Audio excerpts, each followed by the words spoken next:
I want to talk about AI and jobs. It's the number one thing I get asked. Nate, what about my job? And those jobs are all distinct and unique. So we are going to get into that level of detail. But before I do that, I want to talk about dynamics. What are the big dynamics and how are they shifting? The first one I want to call out is one that you're going to be familiar with, probably because it's the one that makes headlines. It's the idea that execution is getting cheaper. So if you see an expectation as a PM that you should prompt engineer so you can do twice as many things, guess what? That's execution getting cheaper. If the expectation from an engineering perspective is you can use cursor and ship twice as much code. I don't know if that's better, but that's execution getting cheaper. If the expectation is customer success can now do, other things because AI can do a lot of the customer success, that's the same theme, execution getting cheaper. We're going to take that one as read because you've probably read those headlines. So what's dynamic number two? That's the interesting one because it is in conflict with dynamic number one. Dynamic number two says execution getting cheaper creates jobs because of quality and security nightmares. I know engineers who will tell you that they hate touching vibe coded stuff because the vibe code is so dirty. I know other engineers who say it's okay that it's dirty. I write it from scratch anyway. It's a nice idea. The point is there are new security and quality challenges with vibe coding. You look across the board with AI, that is true. There are challenges with AI security around red teaming, around prompt injection, around all kinds of security concerns when you front load AI into public facing websites. If you have bad chunking on your data, which I talked about last time, you're going to have issues with hallucinations that are very difficult to trace. If you cannot hedge your LLM so that it only answers within a specified distribution range of answers, and if you ask something wild, if you try to inject it, it's not going to respond. If you can't figure out how to do that, you are going to be in big trouble. And so those are just two simple examples. There are a lot of other examples where people even internally are misusing AI and creating security nightmares. I'll give you one example on the internal one. This is a fun one for me. Sales will sometimes use ChatGPT before a sales call, and they will feed Slack and they will feed Dex and so on into ChatGPT to try to make sense of it. What they don't do is they don't prompt carefully all the time, and they will sometimes get to a hallucinated deck. And that's very bad because then the company is committed to something that was made up by AI. You see that kind of dynamic all the time. And so you have these twin competing dynamics, and we're stuck in the middle. You have execution getting faster, and you have speed creating huge quality security nightmares. But we're not done. There's two other dynamics I want to cover. Number three, compute costs are absolutely exploding. And when compute costs explode, it means there's a whole forest of downstream jobs that come with that exploding compute. And so that one is much more of a straightforward, if we have this many GPUs, we have downstream roles. So for example, being able to get into tuning costs is a very lucrative business because everyone is spending so much on AI. And so I want to call that out because that doesn't get talked about a lot. A lot of the time people talk about AI as almost a scale-free thing. Like we'll do the AI. The AI isn't free as you scale it. You're not just spending on GPUs. You're spending on the ability to scale up your model, scale up your inference costs, scale up your prompt and context engineering if you're serving a model. All of this comes down to compute costs are exploding. How do we manage our infrastructure? There are whole forests of new roles there that people don't talk about much. Dynamic number four, the human AI boundary crisis. You can have perfect tech and you can still have very angry users. And I think one of the challenges right now is that humans and AI don't have norms to interact yet, and you have vast confusion between the two. And so there are going to be roles that develop just to figure out how to manage that event horizon. In fact, there's going to be entire billion-dollar software businesses built around managing the human AI boundary crisis. As an example, suppose someone tells you that AI is hallucinating. That sounds clear to them. But if you peel that back, it takes someone very, very technical to understand and debug that. They have to understand what is meant by hallucination because it's a very vague human term. Is it an undesired response? Is it a lack of a response? Is it a partial response? Is it an overcomplete response? Is it a response that somebody noticed and that's the only reason it's being reported, but there's like 15 other examples that are more complicated? Just that one statement from a human reveals the tension in the boundary crisis. Again, Where there are problems like that, there are jobs. And that is the thing I want to call out for all four of these dynamics. These dynamics all create problems. People get paid to solve problems. And so AI, if you want to look for where the jobs in AI, they are where the problems are moving toward. So let's go from here, from these four dynamics around the human AI boundary crisis, around infrastructure exploding, around trust deficits as speed creates quality nightmares, and finally automation and how fast it's happening. Those are the four dynamics. What does that mean for, call it 15 of the top roles in tech? Number one, not because it's special, but because I did it a lot, product manager. What does that mean for product management? PM is right in the middle of the automation and trust crisis. PMs simultaneously need to be scaling up their ability to manage agents. They need to be becoming more technical. And at the same time, they have never had more value in figuring out how to scale trust. And so if you are a PM and you can figure out how to take all of the ideas that the organization is generating through vibe code, and you can figure out how to filter that, and you can be technical enough to have a perspective when you talk to your engineering team about AI models, and you can articulate, this is a path forward. This is something that creates trust. And then, even more important than all of that, deliver quality models in production. Now you're talking about value. By the way, this is underlining farther the whole age-old debate about PM and MBAs. MBAs aren't learning this stuff. If you need to learn hard skills in AI, the only way to learn it is by building an AI now yourself or by learning it on the job. There's not really another way to do it. Academics isn't keeping up. But the thing I want to call out, everyone's going to tell you to build as a PM. You can learn to do that. You probably should. What people aren't telling you, and what I look for, is the ability to earn trust in the middle of the chaos. PM as a role has always been about managing chaos and earning trust. How can you do that better with AI now that AI itself is a chaos creator? You have even more opportunity to earn trust amidst organizational chaos because AI is multiplying that chaos. And so that is where I see really compelling PM action, and nobody is talking about it. Role number two, program and project manager. These guys, when I talk to them, they're very nervous. They worry that AI can plan out an entire program in a doc better than they can. AI can write the Slack messages. AI can write the email updates. All the individual pieces that they did, AI can do. AI agents can schedule the calendar meetings, right? Like where does the program manager go? You know what program managers really do? They're accountable for delivering against time and budget and resources. That point of accountability, LLMs are not taking. And so, yes, do you want to be the program manager who can probably execute better because you have AI tooling that can build Gantt charts? Sure, you do want that. Do you want to be the program manager fluent enough in how AI works that you can marshal resources and manage AI projects effectively because they're exploding? 100% you want to be doing that. But the heart of that role, as someone who has worked with program managers, is accountability. That isn't going anywhere. And great program managers know that accountability is the beating heart of the role and will stick to it. Accountability is not going to go out of style. You still need people who are accountable, especially as things like infrastructure costs for AI are exploding. There's more money pouring in than ever to the AI space. We need people who can hold teams accountable to their use of resources. Role number three, customer success. This one always gets the black flag, right? Like Sam Altman will talk about it as this is just going to go away, just totally gone. Wonder why. I really wonder why. Because the customer success people who are absolutely brilliant that I know, their success does not depend on their ability to answer tickets. Their success depends on their ability to hold relationships. That is a human thing. You can't get an LLM to hold a relationship with you. And so my bet is that actually customer success is sticking around and leaning into customer relationship management. That is where I think it's going. Because the customer relationship person who can advocate for the customer internally aggressively with those pesky PMs, who can talk with sales about expansion revenue, that's not something we're talking about automating with AI. It's the ticket stuff that we're talking about automating with AI. Well, great, fantastic.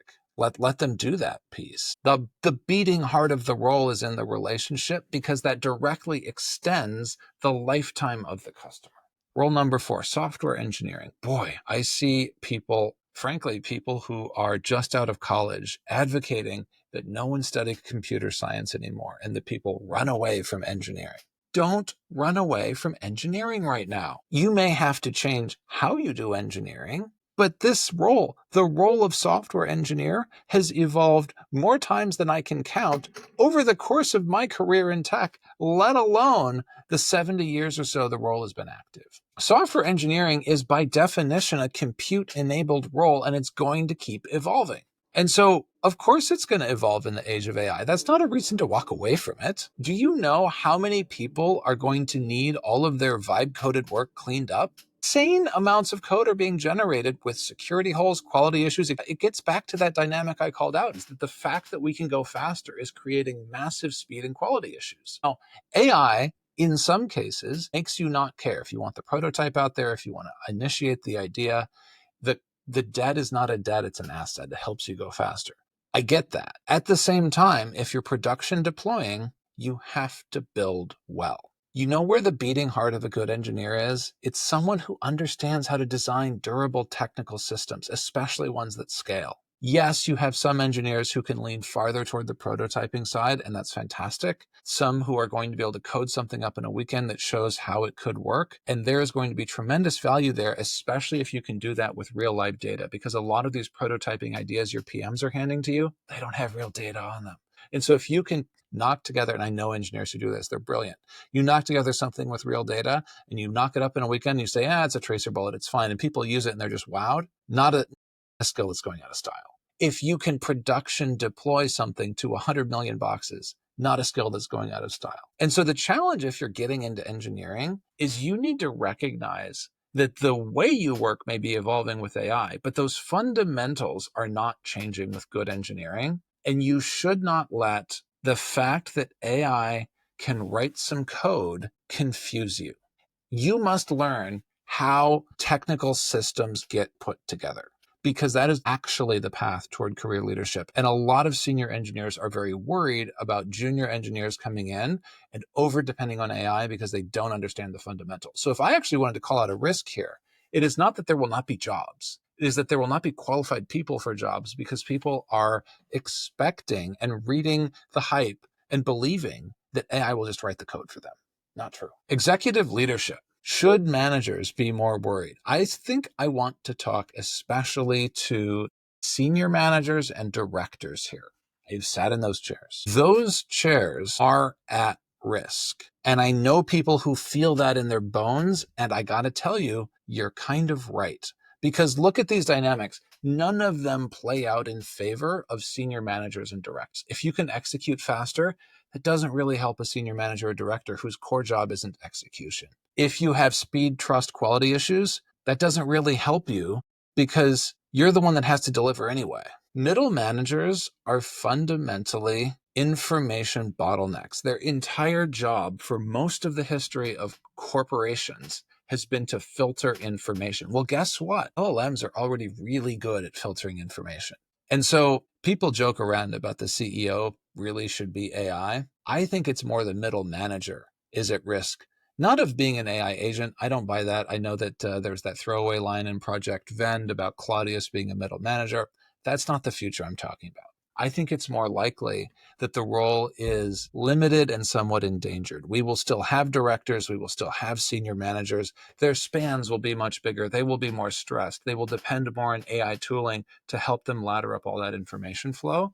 And they will chiefly exist as a strategic point of accountability. And so if the company is executing a strategy, you want to hand a big piece to someone who's accountable for it, that's the director. You're going to hand that to the director, not an AI agent. And so if you want to get ready for that, it's sort of like the PM and the program manager. Get good at accountability. Get good at saying, I can take this strategy and I can put legs on it with the people and resources I have with almost no direction from my VP or SVP. I can just go and do it. That is the heart of being a director. If you are good at that, if you are good at building AI cultures for your team, you're probably going to be okay. but don't expect that role to grow. There are not going to be lots more directors out there because the dynamics aren't in favor of job growth on this one. Number 6, data scientists. This is a really interesting one because the demand is skyrocketing for this. People worry that like data scientists might not be doing well because there's like research scientists for AI now, and maybe data scientists are out. It's not really working out that way because people have so many needs for data science related to preparing their data for the AI age. In a sense, this is one of the most blessed roles in the age of AI because at the end of the day, there's so much data in the world that has to be got ready for AI. And there's so much custom work that needs to be done at the enterprise level to suit models to data sets, et cetera. The data scientists are just never bored. And the heart of the role is a design. It's a creative role. People think it's not creative. It's creative. I worked with data scientists. It's a really thoughtful role. It is not a role that is easy to automate, and it is a role where quality matters. All of those things strongly argue for this trend of like boosted demand for data science being durable. I'm quite bullish on data science. DevOps or machine learning operations, demand is exploding, especially for machine learning ops. People don't know how to implement machine learning pipelines and operations. If you as a DevOps person can go from how do we help developers deploy software effectively to how do we help AI engineers effectively deploy and maintain models, which is really like it's automation out of new chaos patterns, but that is what you do, right? Like what you do in DevOps is fundamentally taking the herd of cats that is a bunch of developers and figuring out how to get it into a clean production pipeline. Well, quite similarly, you have a herd of cats that are now ML engineers or AI engineers, and you have to herd them into an effective deploy pipeline and effectively manage the model as it's in production. If you are in DevOps or in, I guess maybe you'll call it machine learning ops now, the beautiful thing is you are solving human problems. And engineers, as we've talked about, are not going out of style. And so you are still going to be needed to solve those human problems. And yes, there are going to be AI tools that help you. But the heart of this is helping to align the complex work of building good software to production value. So when do you deploy? Why do you deploy? How do you fix? What do fixes look like? How do you deploy securely? What do your different environments look like? Et cetera, et cetera, et cetera. Tooling. You know this better than me. The heart of it is getting all of that aligned so you deliver the value to the customer. And so that you solve the problems for engineers and they can focus on building software. Those are human problems you're solving. Those aren't going out of style.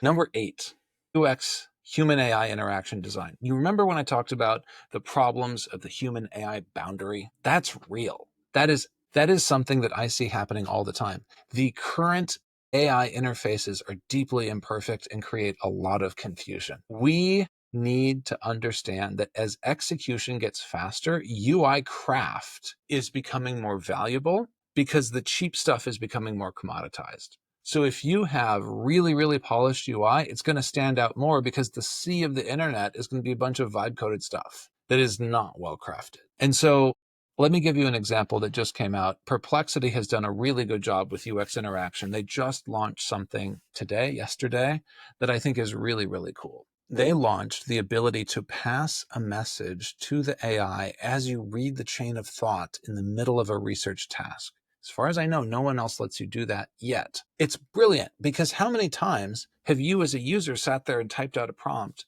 and then you're like, oh, what did I forgot to say this, right? Like I have to add this. And then you have to sit there and it's a research prompt. So you have to wait. Not anymore. Now with Perplexity, you just pass the AI a note and it modifies. That is AI, but it's also UX, human interaction design. It is solving some of the human AI boundary issues because you're recognizing the old truth that humans are better at correcting mistakes we have made than checking our work, which is why good email systems will often give you a delay on send and an undo button because they know you instinctively check your work after you send. That's UX design.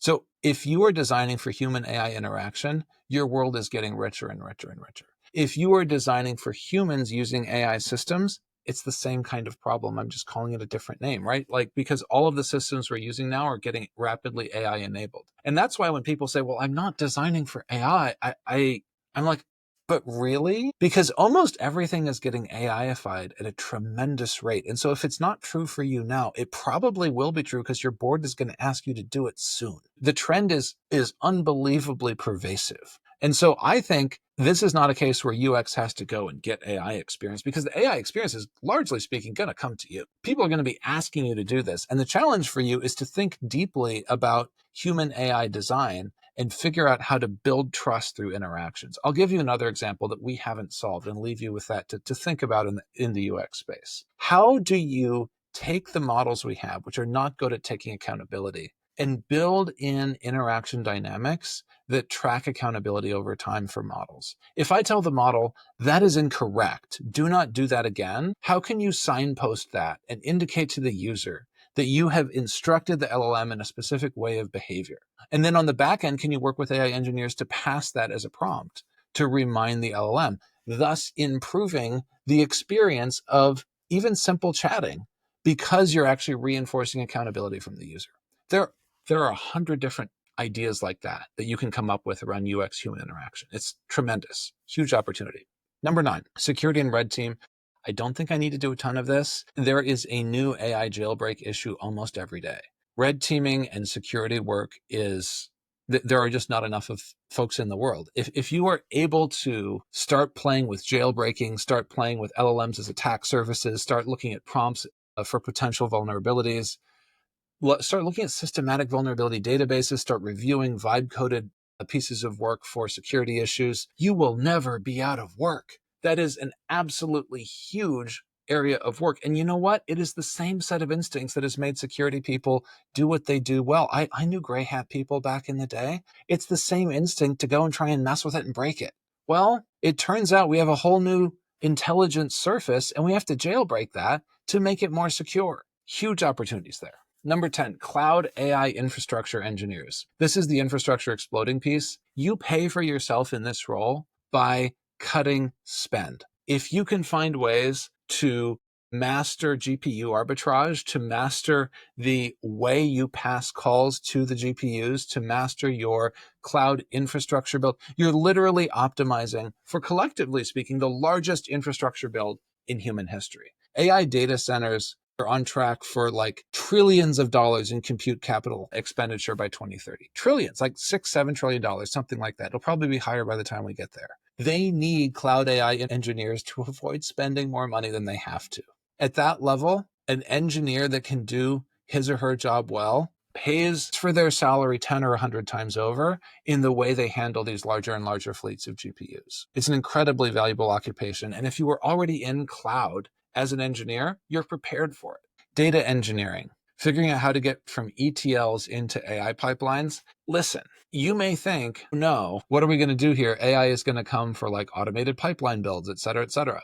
I don't think that you are realizing how much data, this is the same thing with data science, how much data is going to be needed and how much data preparation. I will tell you, again, I think most of the failures I see in AI projects come from the data side.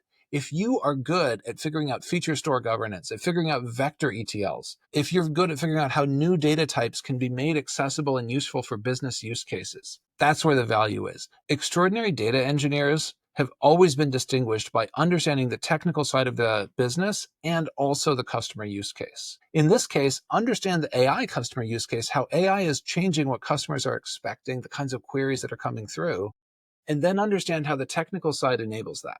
Understand how vectorizing data is different than storing data traditionally.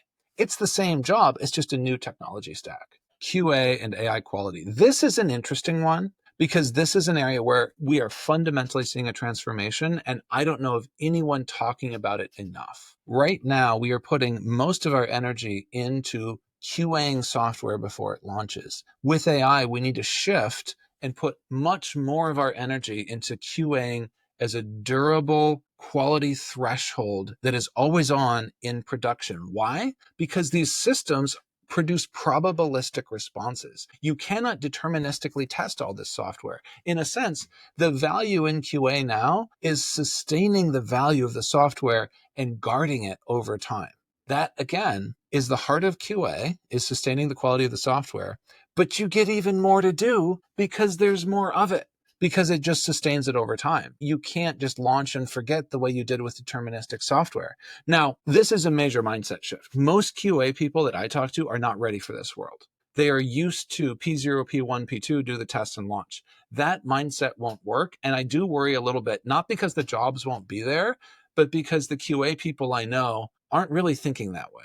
And so this is an area where there's a mindset shift that I think is important. Number 13, sales and solutions engineers. These can be very popular. Forward deployed engineers is another word for it. Some people say that's different, but it's very simple and very similar. This is a case where AI is a powerful enabler for this job. You can code something up very, very quickly that demonstrates a personalized solution for the customer effectively. The challenge is you also have the quality piece. It's on you as the forward deployed or solutions engineer, the sales engineer, to know what is actually doable from your product technically, and to vibe code or quickly code only those things that you can actually reliably deliver. And you are also on the front lines of one of the most interesting trends in B2B SaaS. Because speed and execution are getting better at the code level, it is possible to extend SaaS frameworks in ways that weren't possible before. When I was coming up in product, we were always taught to say no. PM says no, right? We were always taught to say no because you couldn't extend the software because it was so expensive to code. It's not expensive to code anymore. It's cheap. If it's not expensive to code anymore, then you should be able to extend and personalize the software more, which means more sales and solutions engineers, as long as you are careful about quality. And so that's the thing where I know a lot of solutions engineers that want to advocate for the customer and lean in on customization. Make sure that you know the software stack you're working with and you don't overcommit. Number 14, edge engineers, people who can put intelligence into smaller devices. This one is brand new. This is not a role that exists right now. There are absolutely indie hackers out there who love to build LLMs onto small devices. Let me run it on my laptop, right? Let me quantize it and run it down on my phone, whatever it is. Let me compress this vision model. If you are that person, this role is going to exist for you. And I know a lot of people who it's like the Unix tinkerers in the 1990s and 2000s and the Linux tinkerers. They just can't stop tinkering and playing with it. That's a fantastic preparation for this kind of role. We are going to want intelligence in everything. And if you think you don't, somebody is going to hire you to do it. Like someone is going to hire you for the smart refrigerator and the smart toaster and the smart home robot that folds your laundry and the smart washing machine and this and that.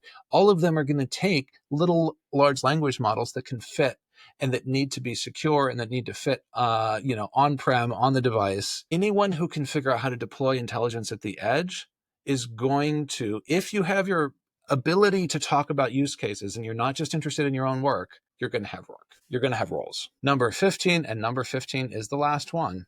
Vector database and retrieval engineers. This is exploding. This is exploding. No one can get their hands on these people. If you work with RAG, you are in one of the most valuable places in tech, which is why I've called out in the past, understanding how RAG works is one of those cheat codes right now in the job market. If you are an engineer who works with RAG, even more. You are even more valuable than you were before. It's incredible. Okay, so we've gone through these 15 roles. I want to just call out that there are some really interesting things that are coming up as dynamics that don't yet have role titles that you should have your eyes on if you're looking 5 or 10 years down the road in your career. Agent fleet orchestration is one. How do you manage fleets of agents? People have talked about that one. People talk less about number 2, the simulation economy. How do you simulate more things? I talked about this in my digital twins video. Getting behavioral data out of simulations is going to be a big deal. Number 3, understanding context and context supply chain. We don't really have names for that role, but that's going to become big. Number 4, figuring out how to tune the human factor in AI modeling. It's almost like you're designing AI models with cultural bias. You're designing AI models and understanding human preference distributions. It's going to be a mix of like anthropology and psychology and deep technical understanding. Number 5, figuring out how to work extremely efficiently with power. If you are scheduling jobs, how do you maximize efficiency on GPUs? We haven't had to get to this level before, but we haven't had a CapEx spend this big in compute before. It's going to become a big deal. I also want to call out AI risk and compliance is just starting to come up. It's going to be absolutely massive. The EU AI Act, SEC disclosure rules, GDPR implications for training data. It's everywhere and it's going to get bigger. Synthetic data is one we don't talk about. People who are good at producing very high quality synthetic data are going to be in demand. edge inference optimizers, people who not only can put stuff on devices, but figure out how to make it reason and figure out how to make it into robotics. It's like a crossover between robotics and inference. It's going to be a big deal. Calling out that the idea of an AI psychologist sounds like science fiction, but it may help with security and red teaming. You're going to see psychologists on red teams to help debug LLMs. And then the last one I want to call out, business process designers, like figuring out how business process designers are able to take AI and design an end-to-end human and AI process loop. That's going to be a huge deal. We don't know how to work well with AI. Businesses are complex. If you can zero shot a business process as a designer, it's going to be extremely valuable as a skill. Okay, how do you navigate all of this? I want to give you just a couple of things at the end here that will help you put this together. First, if you're stuck, if you're overwhelmed, look at the survival level. Look at how you can identify tasks in your current role that you can automate so you are more effective. How can you set up AI-powered email filters? All the stuff that people talk about, right? Use ChatGPT for first drafts. Get to the survival level first, then get to the adapt level. Then figure out how you move into the kind of role I talked about here. How do you get a complementary technical skill set going? How do you build a portfolio project? How do you demonstrate that you are competent in where the role is going? And finally, you get to the lead level. Finally, you get to understanding where the new risk areas are, where there's frameworks that others can adopt in your job field, where you have new tools you can build to solve problems or you can get others to build, where you can establish industry standards, because for some of the stuff, it's so new there isn't industry standards. Okay, wrapping this all up, we have talked, frankly, fairly exhaustively about the key dynamics driving AI jobs. I've called out 15 key jobs I want you to think through. I've talked about how you can survive, how you can adapt, how you can lead in those jobs. And I've even talked about future job dynamics that will become jobs in the next 5 years or so. I hope this has been helpful. I don't want to overwhelm you, but I do believe this degree of specificity is necessary to honestly answer the question, where is my job going? So that's it. This is it. Where is my job going in the age of AI? Let me know. If you found a job that I haven't covered yet, put it in the comments.